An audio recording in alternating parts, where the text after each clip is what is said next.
জি বাংলার চিরদিনই তুমি যে আমার ধারাবাহিক নিয়ে আলোচনা থামতেই চাইছে না। জিতু দিতিপ্রিয়ার ঝামেলায় একের পর এক বড় সিদ্ধান্ত নেয় কর্তৃপক্ষ। প্রথমে জিতু বা দিতিপ্রিয়া কোনো একজনকে বাদ দেওয়া সম্ভব হয় না বলে ধারাবাহিকটি শেষ করতে চেয়েছিল কর্তৃপক্ষ। তারপর দীর্ঘ মিটিংয়ে জিতুকে বাদ দেবার সিদ্ধান্ত হয়। অফিসিয়ালি কোনো কিছু সামনে না এলেও জিতুর বাদ পড়বার খবরটা সামনে আসতেই গর্জে ওঠে দর্শক।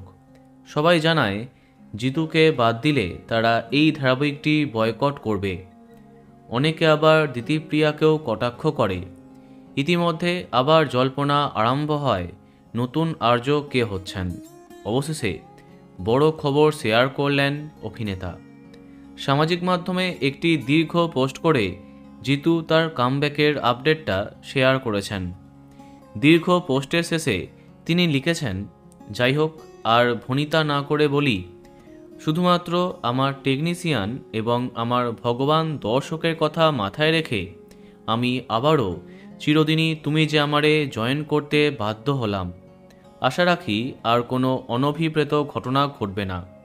হ্যাঁ, আমি আবার কল টাইম পেয়েছি। তার এই পোস্টে আনন্দিত এই ধারাবাহিকের অসংখ্য দর্শক। তাহলে হচ্ছে না কোনো পরিবর্তন, জিতুই থাকছেন প্রধান চরিত্রে।